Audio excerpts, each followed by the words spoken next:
Welcome back to Live Now from Fox, and good morning to you. If you're just now tuning in, I'm Jeanne Francine. Right now, we want to get back to the devastation and the aftermath as it relates to Hurricane Helene.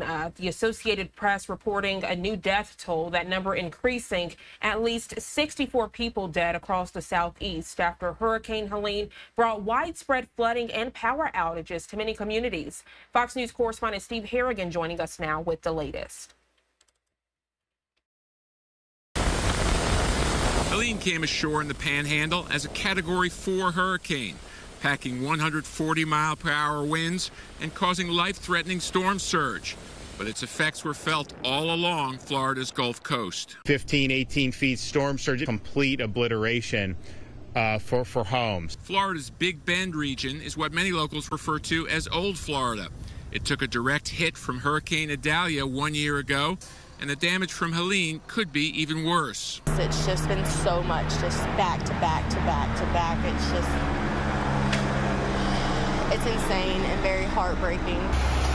Helene was so wide and powerful, it was felt as far north as Virginia and Tennessee. Dozens were killed across 5 states, and millions are still without power. Atlanta saw its first ever flash flood emergency. Some rivers in Georgia rising to levels not seen in 200 years. Flash flooding in North Carolina is so bad, the western part of the state was essentially cut off by floodwaters and landslides. Hundreds of water rescues made by first responders, one of the most dramatic in Tennessee, where patients and staff were evacuated from the roof of the building by helicopter. As the cleanup efforts begin, there is a huge task ahead, with property damage estimated to start at $15 billion. It's physically and mentally exhausting, but it's the price you pay to have a little teeny tiny piece of paradise. And it's still not over, with flash flood warnings in the southern and central Appalachians. In Gulfport, Florida, Steve Harrigan, Fox News. Steve, thank you so much for that detailed report. And take a look at the devastation there on your screen. Locally, we are learning in Pinellas County, at least 9 people were found dead after Helene made landfall there in the Sunshine State. Joining us live this morning to further discuss the very latest on this aftermath is Florida Republican Representative Berny Jaques. Good morning to you, Bernie. Thank you so much for joining us this Sunday. Good morning, Jeanne. Thanks for having me on. So I know it's been a very hectic past few days for you, to say the least. I know you were working before Helene made landfall, and even at this point, right, doing this interview, but several days after. And I know this will be something you continue to do in the coming days, weeks, and even months. Talk about the past few days, what it was like during the storm, people who were heeding the warnings, those who weren't, and then catch us up today. I know it wasn't a quick, just, stay inside or don't stay inside. It was a very fluid situation. Absolutely, it certainly was. But what was clear is that we had mandatory evacuations for a specific zone, that was Zone A, all around the county and all of mobile homes. And that warning and the orders turned out to be correct, because when you saw the extent of the damage that occurred, it was in those zones. When you talk about some of the deaths that you just alluded to, it came from those zones. Right. And that's why it's very important, when I was with you throughout the week, telling folks to heed to the warnings. Don't make the mistake of staying. And unfortunately, some people did make that mistake, and they were found no longer with us. And so this is a very serious thing. When you talk about storm surge, I get it. It wasn't a direct hit. People say this thing was, and it was 100 miles off the coast. But the issue was the storm surge that it caused, that recorded record levels of flooding that led to mass destruction in many of our communities, and many of our neighbors are no longer with us, sadly. Bernie, that first part you mentioned, I'm so glad you hit that, because I was listening to the director of the National Hurricane Center, and he said, I hope you do evacuate for nothing. I hope you evacuate and you come back and your home is still standing. But unfortunately for many, they did heed the warnings and they are coming back and there's just debris there. But what a blessing that they are still alive because they did heed those warnings. Let's fast forward to today. You woke up, you might head to the grocery store, you're with your family, you were surveying the areas. What are you seeing in your area? Down power lines? Thankfully, you do have power, but not everyone's so lucky this morning.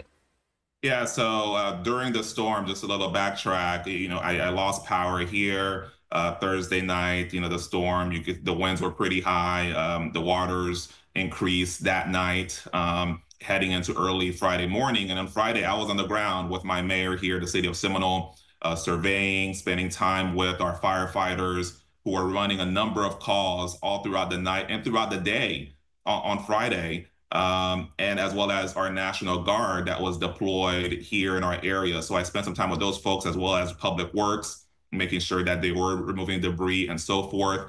And the stories I was hearing from those folks is quite harrowing.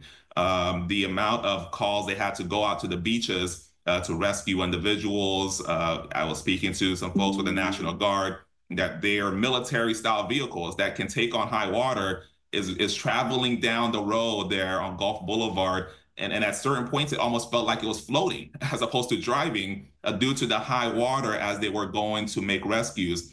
So shout out to our great first responders, the members of our National Guard, State Guard, everybody who came in to rescue individuals, to put out fires, multiple fires out on the beaches.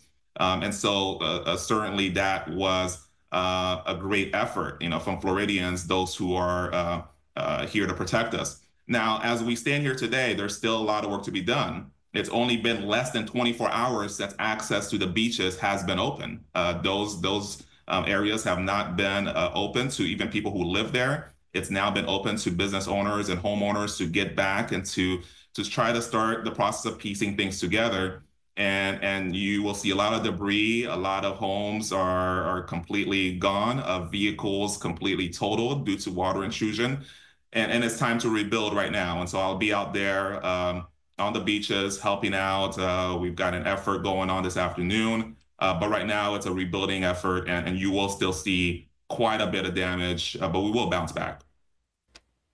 And it will truly take the community. For some people, that cleanup effort has started, while others, they're still waiting for floodwaters to recede in their front and backyard. So depending where you are throughout the areas that have been impacted, your story is a little different. I know you're hearing, though, from other legislators in different towns and communities. What can we do to help? What can we do to lend a helping hand? And I will say, Bernie, for this storm, it's very unique because normally the legislators and, community partners you would reach out to in other southeastern areas, they were also impacted. So now maybe you're getting relief aid from those on the northern areas or on the West Coast. What does that look like for you?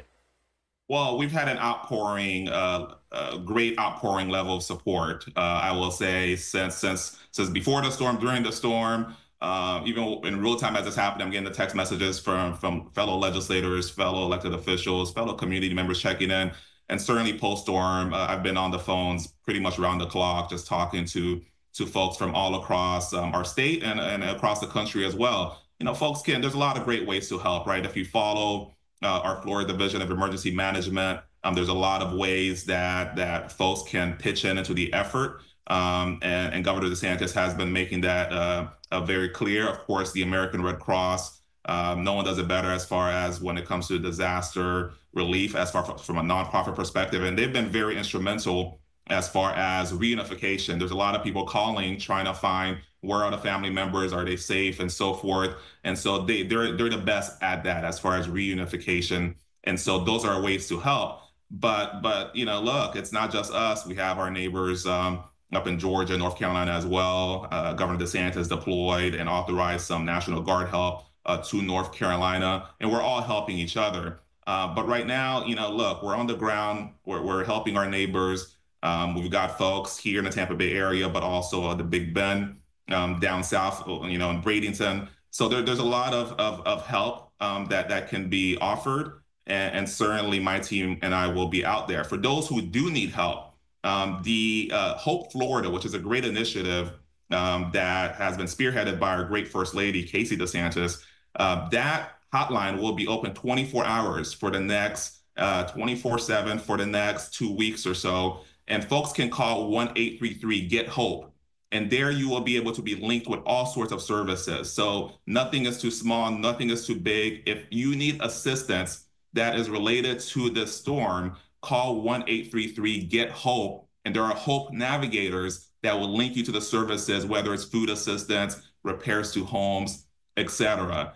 And so I definitely recommend folks to do that. I also recommend folks, this is the time when you're coming back to your home, take those pictures. This is the time for these after pictures, right? We talked about in preparation for the storm, take those before videos and pictures for those insurance claims. Well, now it's time to take pictures of the aftermath, especially where the water line is to show the extent of the flooding. This will help with insurance claims. And try to, if you have a ruler or measuring tape, to kind of show the length and of the storm surge in your home. That is very much recommended. And just take close-up shots, but also ones that are far back as well, so we can get a good context of how far the storm surge went. And so definitely document everything that occurs as you go about the cleaning effort. So many great points you mentioned. Berny Jaques, always a pleasure to speak with you here on Live Now. And I know you mentioned the DeSantis family. We've seen Florida Governor Ron DeSantis working around the clock as well, holding these media briefings and press conferences to let the public know the latest with the aftermath of Helene. And we have learned, and correct me if I'm wrong, he does have a press conference this morning at 10 o'clock here on the East Coast for another update. What can we expect to get from that media briefing? Well, what you can expect is that, look, this governor is great at disaster response. He's great at a lot of things, but certainly when it comes to disaster response, he is great, one of the best that I've ever seen, following a long line of governors that know that this is a very important job when it comes to the state of Florida, because we do have these storms. And so you can expect him to talk about what they are doing to bring the state back. The Florida Division of Emergency Management is top notch, is the best in the country.